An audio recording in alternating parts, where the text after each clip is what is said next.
Votre formation va durer environ 6 minutes. À la fin du module, vous aurez compris les risques auxquels sont confrontés les investisseurs et les mécanismes mis en place pour les protéger contre les dysfonctionnements du marché. L'investissement en bourse comporte des risques plus élevés que d'autres types de placements, comme l'épargne sur livret par exemple. Il est important que chaque investisseur, les particuliers notamment, soient bien conscients de ces risques. On peut distinguer deux types de risques.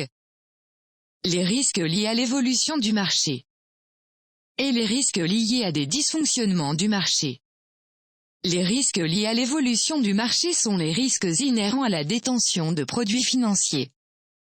Ils sont directement liés au marché. L'investisseur doit prendre ses décisions en connaissant ces risques. On distingue 4 types de risques liés aux fluctuations du marché. Découvrons-les ensemble. Le risque de liquidité est la capacité à échanger un produit financier contre du numéraire sans perte de valeur. Le risque de signature est le risque d'insolvabilité d'un émetteur.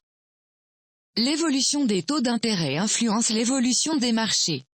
C'est ce qu'on appelle le risque de taux. Il existe 2 types de risques de marché. Les risques liés à la conjoncture et les risques liés à la situation géopolitique.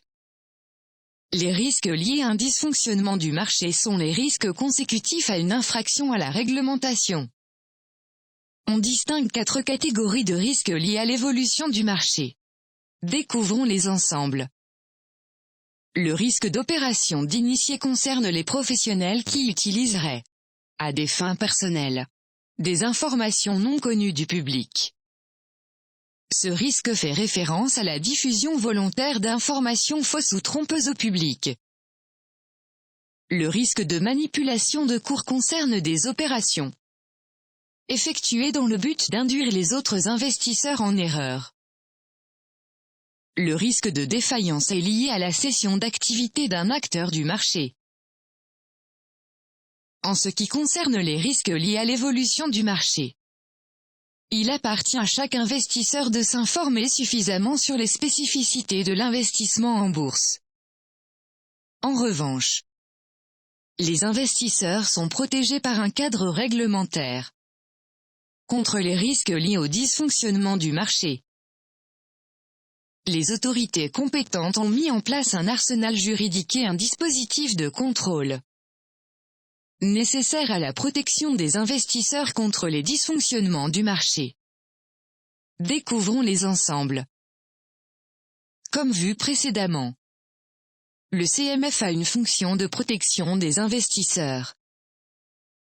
Tunisie Clearing protège les investisseurs en assurant le dénouement des opérations boursières. Le fonds de garantie de marché assure la bonne fin des transactions. Le fonds de garantie de clientèle est destiné à couvrir les risques non commerciaux. Si la participation des actionnaires de sociétés cotées en bourse dépasse certains seuils fixés par la loi, ceux-ci doivent impérativement en faire la déclaration.